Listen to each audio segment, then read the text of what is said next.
Hello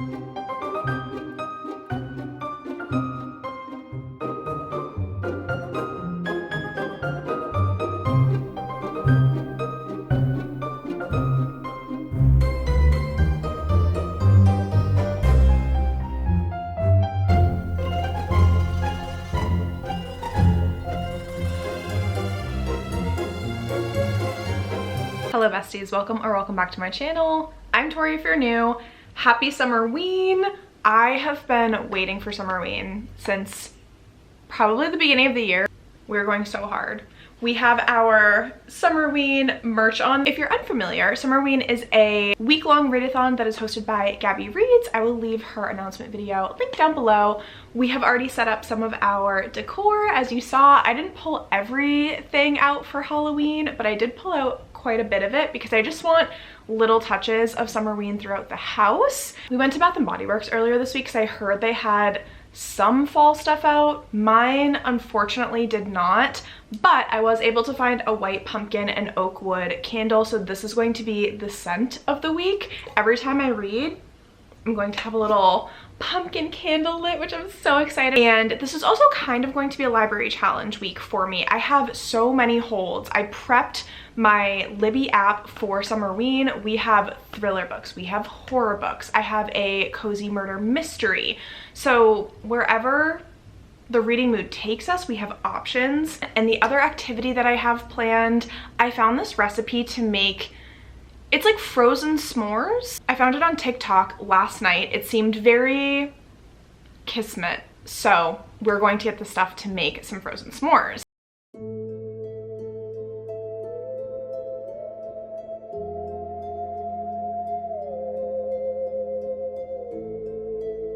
I recently restarted my Animal Crossing island, and so I think that the perfect activity, cozy activity, while we listen to a super cute, cozy murder mystery will be to time travel my island to fall and just play Animal Crossing. So that's what we're gonna do.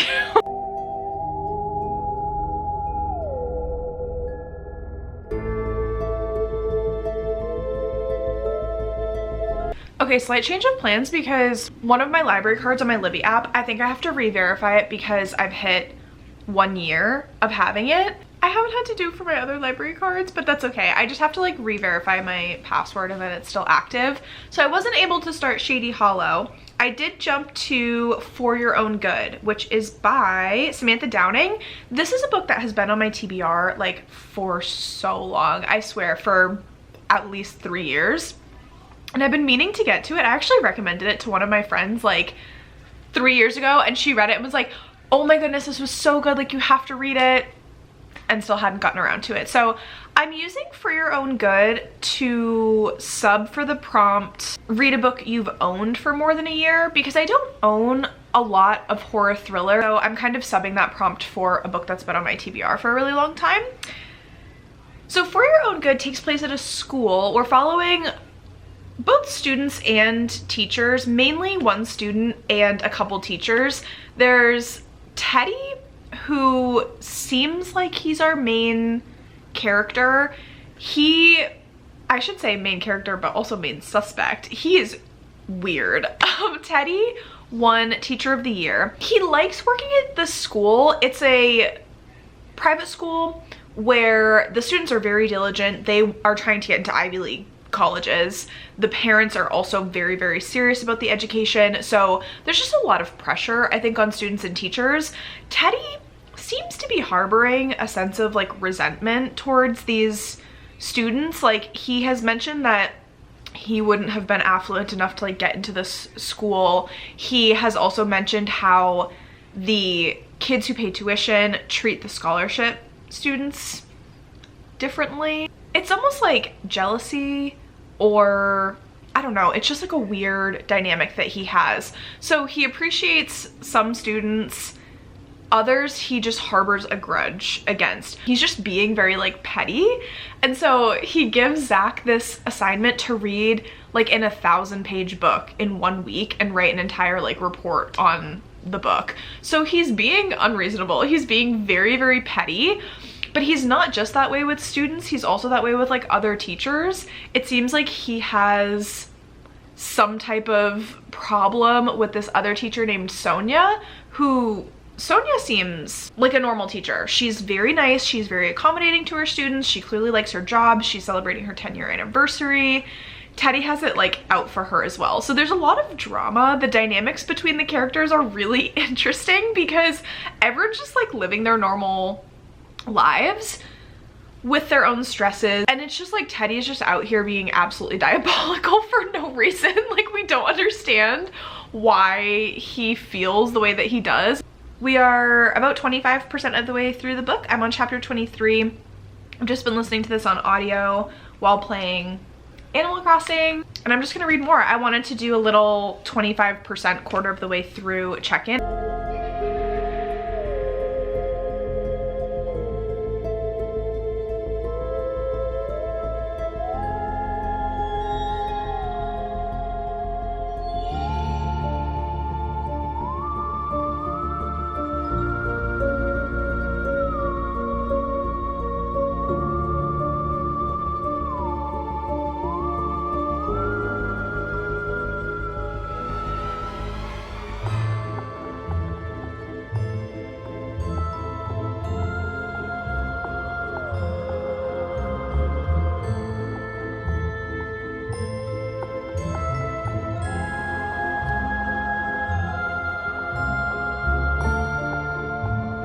Hello besties, me and my ice maker are beefing because I made a blueberry matcha and then realized we literally have 0% ice. Like, I think I got maybe 1 or 2 chunks of ice that were left over and that's it. So she could have been better if she was filled up with ice, but this is such a funky color. It's like seafoam green because it has the blueberry syrup in it and then the matcha.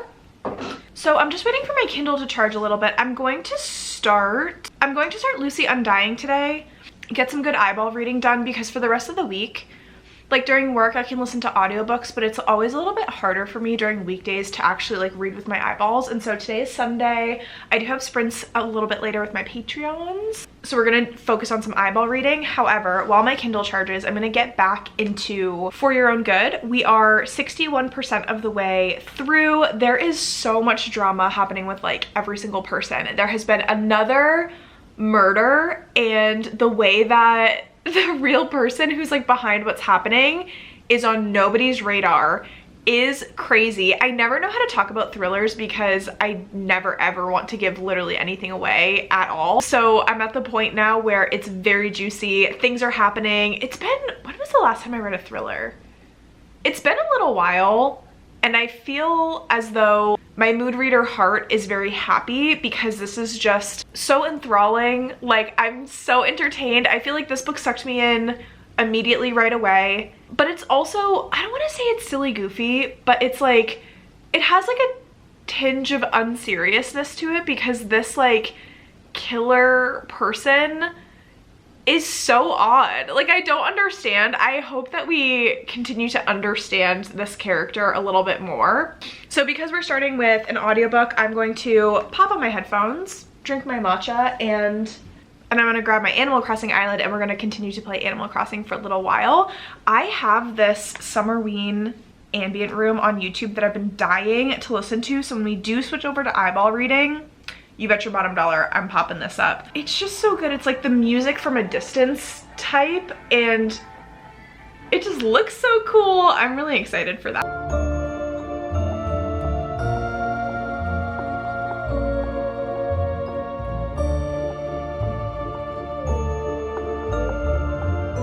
We finished For Your Own Good. I really enjoyed this. I really enjoyed the audio. It reads super duper fast. I am still so gagged by all of this teacher drama and how petty they were towards each other, and pettiness to the point where people just start dying. Like, that's absolutely insane. I knew that private schools had drama, but not to this extent.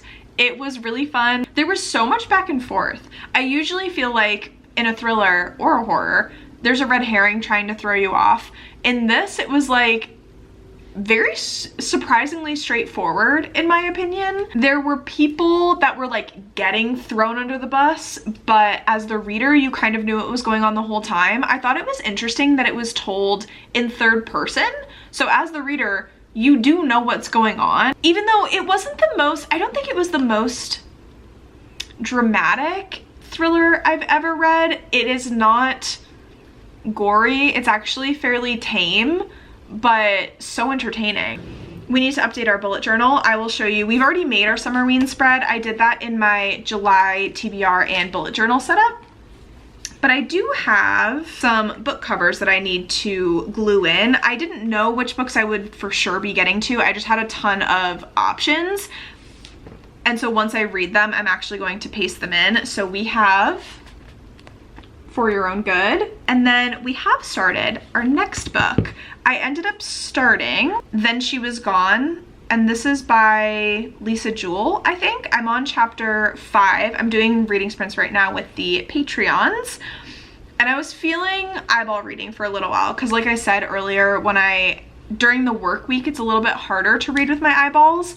And this seems very engaging, which is exactly what I'm hoping for with these thrillers. Then She Was Gone is about a mother, Laurel, I think her name is, who kind of has like a very quintessential perfect life. She has 3 kids, she's married, she has good relationships with her kids, and then all of a sudden one of her daughters, Ellie, who is her youngest kid, Ellie goes missing. On the back of the book, because I did actually read the summary for this one, which hasn't been my typical behavior lately, I like to go in and have it be a full surprise. On the back of the book it says that she encounters this man who has a daughter that looks exactly like her missing daughter, except his daughter is much younger than what her daughter would be right now, but they are so similar. So she somehow gets involved with this man and his daughter, and it really starts to resurface because her daughter disappeared at this point like 10 years ago. And it really starts to resurface a lot of these emotions because she's never gotten over her daughter just disappearing. They don't know if she's passed away. They don't know anything because there's never been a body. Her daughter just one day was going to the library to study. They found out she never made it to the library, and then she just never came home after that. I'm very in it. I'm about to eat a little bit of my leftover Chipotle burrito from earlier today, and we're just gonna be sat reading this book, And Then She Was Gone. The chapters in this are so short. I always forget this about thrillers. They're usually such short chapters, but this one is like, I'm on page 16. These chapters are like 3 pages. It's also dual timeline as well, which I love. So we're getting the aftermath of when Ellie disappeared, and then we're getting flashbacks with Ellie of like what happened.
Good morning, besties. I am about to head out the door to go to bar, but I wanted to give a little bit of an update on Then She Was Gone by Lisa Jewell.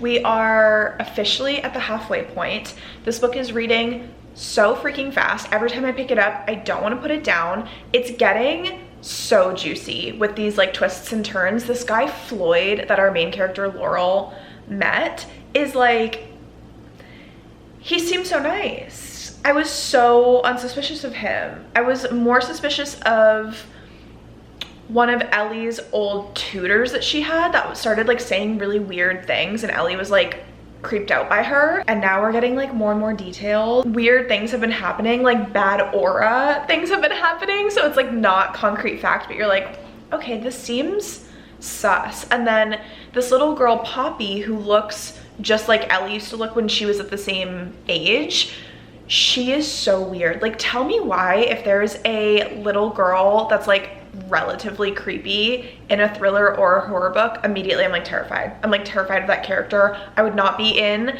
the same room alone with that character if I was in this book. That's all I'm saying. I've been trying to stop putting like pressure on myself to be like, I want to finish this book today, because then my brain just goes, no, we don't like reading anymore. We're gonna read more of it today. We'll see how far we get. I am doing this thing where I'm trying to fix my sleep schedule this week. I'm trying to prepare myself because we're going on a trip to the East Coast and they're like 3 hours behind us. So I'm trying to do better about like waking up a lot earlier. Basically, I call it sleep training myself because I do not sleep well literally ever. But I'm trying to sleep train myself and basically just fix my bedtime routine. So I'll show you guys a clip maybe tonight. We changed out our bedside table lights to red light, which is supposed to help like make you sleepy. We have a very strict bedtime routine. And the biggest thing about that is I'm leaving my phone across the room, so that way when my alarm goes off, I have to get out of bed to turn my alarm off. But it also means that I read on my Kindle instead of scrolling on my phone before bed. The other thing I'm trying to do is not play Animal Crossing right before bed, which I love to do because I find it so relaxing to just like listen to an audiobook or a podcast and like play Animal Crossing, but the blue light is not good for your eyeballs. That's what I did last night, and we went to bed on time. This morning we woke up at 7:15, which I know is not early for a lot of people. That's kind of early for me. I'm gonna keep getting up earlier and earlier by 15-minute intervals, so that way by the end of the week I'll be waking up at like 6 a.m., maybe even like 5:45. That would be my goal, because 6 a.m. Arizona time is 9 a.m. East Coast time. So even that, like, I want to make sure that I'm not sleeping in while we're back visiting our family and stuff. So hopefully we can get some good reading done before bedtime, because I won't be scrolling on my phone this week. And hopefully the weeks coming after as well, but at least this week. So they're a little bit hard to cut when they're completely frozen, but the frozen s'mores. She's so slutty. She's so perfect. I love her so much. Besties, we have reading updates because we finished our second book of SUMMERWEEN, which is crazy. It's only Tuesday. Sunday night was amazing. I was asleep by like 11 and I woke up early and it was great. And then last night, I couldn't fall asleep until 3 in the morning. And I was laying there in silence. I was trying to be a good nugget. I started listening to my D&D podcast with my like eye mask. Nothing was working. So then I ended up just finishing, and then she was gone, and I gave it 4 stars. It was so good.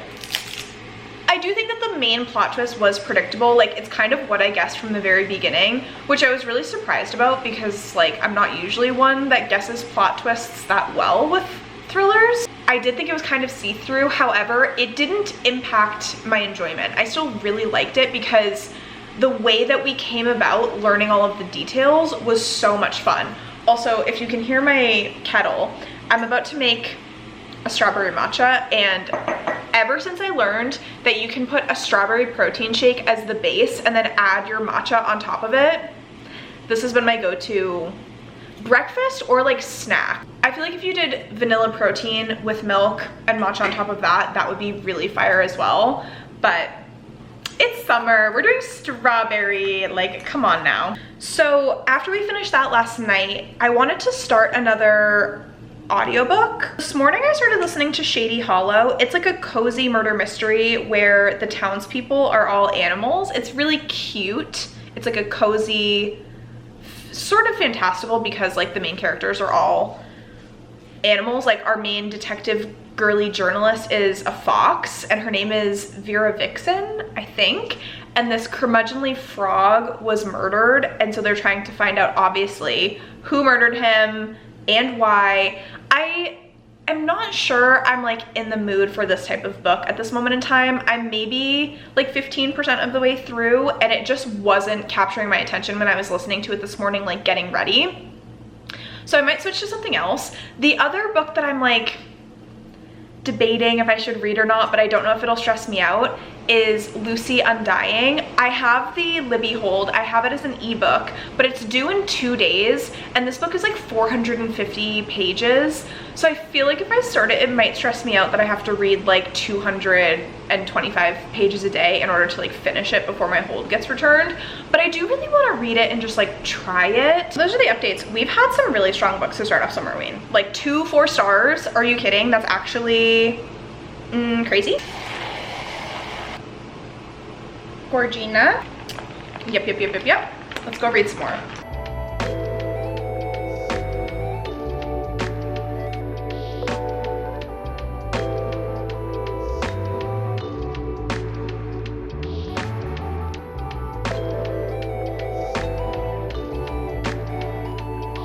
Hello besties, we have some reading updates. So yesterday I tried getting into Diary by Chuck Palahniuk.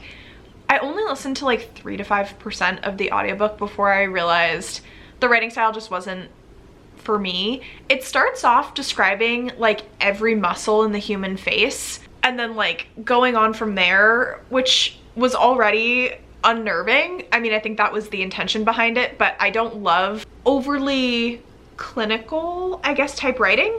And then once you got through that introduction, the narration style was a little bit like janky for me personally, so I ended up returning that one from my library, and we got into What Lies in the Woods by Kate Alice Marshall. So I'm now like 36% of the way in, and I feel like I have a good base to give you a sort of summary about this book. So we follow Naomi as our main character, but her and her group of friends when they were young, like 13, 14 years old, in the town that they grew up in, they always used to go play in the woods.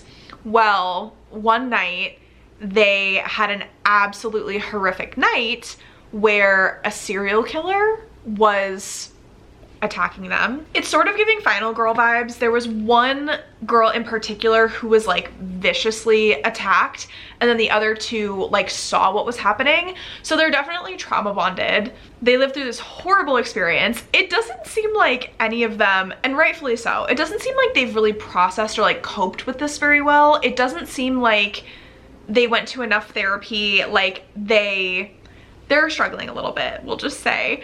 And they end up coming back together later in life because the serial killer, after he was convicted, he ends up dying in jail from like natural causes, and this just resurfaces a lot for each of them. And so Naomi, who had moved away, like went back to her hometown to just kind of reconnect and get needed closure for the situation, right? Because of his death, not only have their feelings kind of resurfaced about this horrible situation, but the attention about them and their whole situation has also resurfaced. So she runs into like reporters that are trying to get a statement from her and just like crazy things that she doesn't want to deal with. But when she's there, we learn that the girls have a secret that they've like hidden from everybody else about the whole situation. We also learned that when the girls were young, they, like I said, used to play in the woods a lot, but like what they were doing was a little interesting. Like the games that they used to play.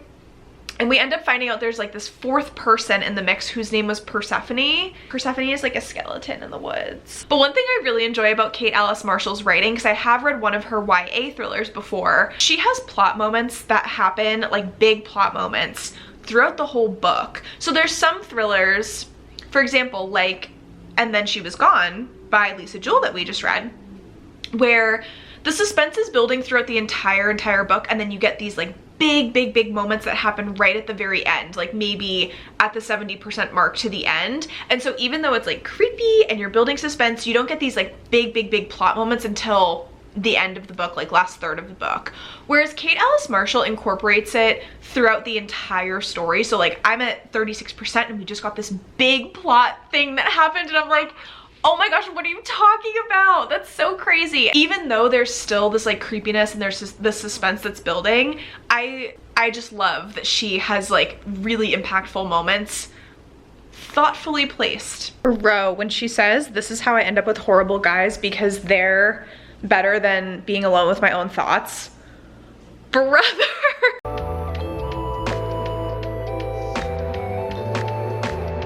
Morning besties. I just got back from the dentist, and so to treat myself, I wanted to go into, you might be able to see it, TJ Maxx, mostly home goods. I want to see if we can find another bookmark holder that might be like a ghost or a pumpkin or something of the such, because we've been so brave. Also, our dentist said that our teeth are perfect, and so I'm really feeling like Chip Skylark from Timmy Turner and the Fairly Odd Parents.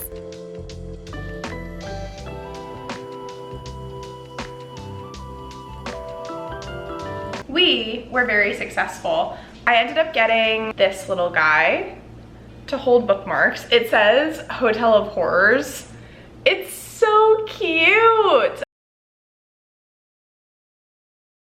It's intended for a tea light. However, there's this big hole here that's like perfect for bookmarks. So it's gonna look like this on the bookshelf, and then it's gonna be hiding my little collection of bookmarks in it, which is so cutie. And then because these were like amazing and there was an entire collection of them basically, I ended up getting this one too. This one doesn't have like a good opening for bookmarks, but you do put a tea light in it.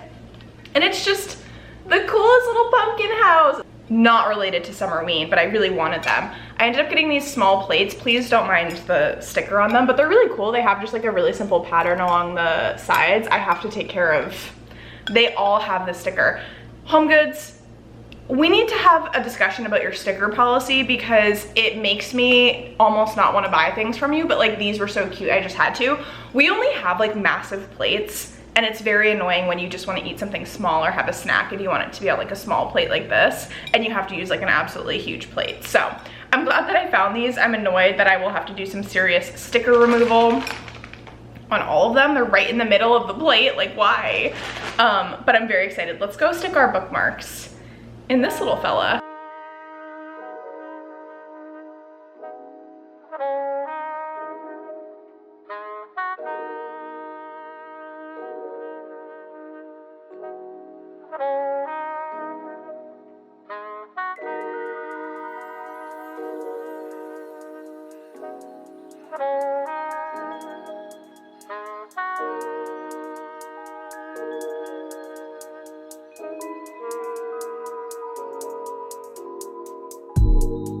Hello, it is the same day. I just changed to get ready for work. I felt a little bit like a slob because I've been sleeping in that F1 t-shirt that I was wearing earlier. We are 72% into What Lies in the Woods. We are going to finish it. I have about an hour and a half left of the audio, so that's what I'm going to focus on right now. I logged into work. I have a couple meetings, but I should be able to like finish this very shortly. From, when was the last time I checked in? 36%-ish, so we have listened to quite a bit more.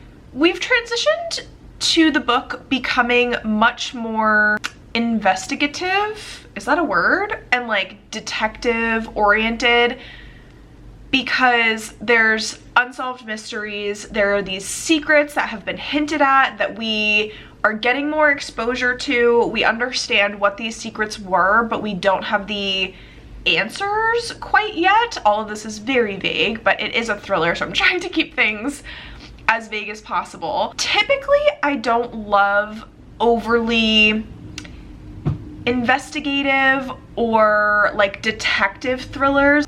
I can't say that I've ever read like a police murder mystery type book, unless it's set in more of like a fantasy world, then I'm more into it. Like I think of Nalini Singh, which is not the same at all. It's just not usually my cup of tea. I don't like things to be, it's too real life for me. You know what I mean? True crime is not my cup of tea. It stresses me out usually. But this one, I feel like the connection to the characters is good. It's not solely focused on police investigation, which is helpful, and this dynamic of the dynamic of the friendship between the girls and what happened with them. There was like a big plot twist that happened with them. And then also the fact that our main character She's very flawed, and I love a flawed character. She is making some glaring mistakes that you just want to scream at her, like, maybe think through what you're doing a little bit more. Like, what is happening? Only in the sense so far that she's really trusting people way more than she should be, and she should be much more suspicious, but also because of her, I don't know, like, because of her background, she should be more suspicious of people, but at the same time, she's been through so much trauma, and she's back in her hometown where I feel like people have protected her. She normally wouldn't be this trusting, but because of the place that she's in, even though something terrible happened to her there, because of the aftermath and how she was treated and really coddled from that point going forward, maybe that's leading her to be overly trusting. However, there's one person, wait, did I say his name? My nose is so itchy, it's gonna be so red, and I'm so sorry. There's one person, Ethan, who's not part of this town, not part of her like support system that she's like known for a while. This is a new person. He just came to town. Like I mentioned, when this killer died in jail, it kind of resurfaced the attention surrounding this case, which was already a really well-known case. So he kind of just like floated into town, and she's like way too close to him, and I'm like, girl, I need you to get it together, use our brain a little bit more. I understand that he's a man, I understand that there's an attraction level there, and he's taking care of you, and that might be appealing, but listen, think through it a little bit more. But you know it's a good thriller when you're wanting to scream at the characters. She couldn't be any dumber, and she was just so dumb. I want to yell at her.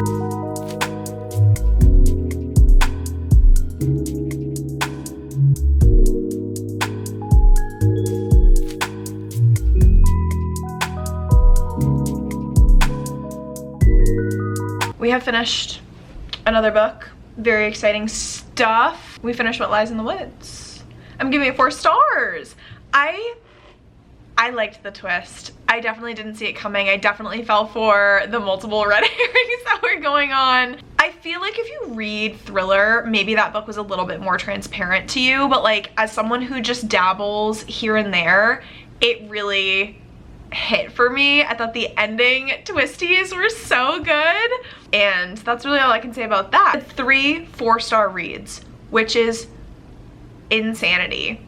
And I still am planning on reading maybe like 1 or 2 more Summerween prompts. However, I have to get this vlog edited and ready for y'all for Monday, and I have to do it before I leave. So that will be the last book of this vlog. I hope that you enjoyed. I hope that you enjoyed feeling spooky vibes in July. This is still July-ween for me. I'm not gonna stop reading spooky horror thriller books once Summerween is over, but I freaking love this readathon so much. It's so much fun. It's so like simple and perfect in every single way. So, and it helps me to like read outside of my normal genres. This was such a good reminder that like thrillers are such good palette cleansers, and I need to remember that and like switch to them more frequently. I definitely read more horror than I do thrillers, but the fact that in this vlog we read 3 thrillers and they were banger after banger after banger was incredible. So with that, if you've made it this far, leave a little pumpkin emoji in the comments down below if you'd like to let me know that you were here. I will catch you in the comments, and I will see you in my next one very soon. Toodles!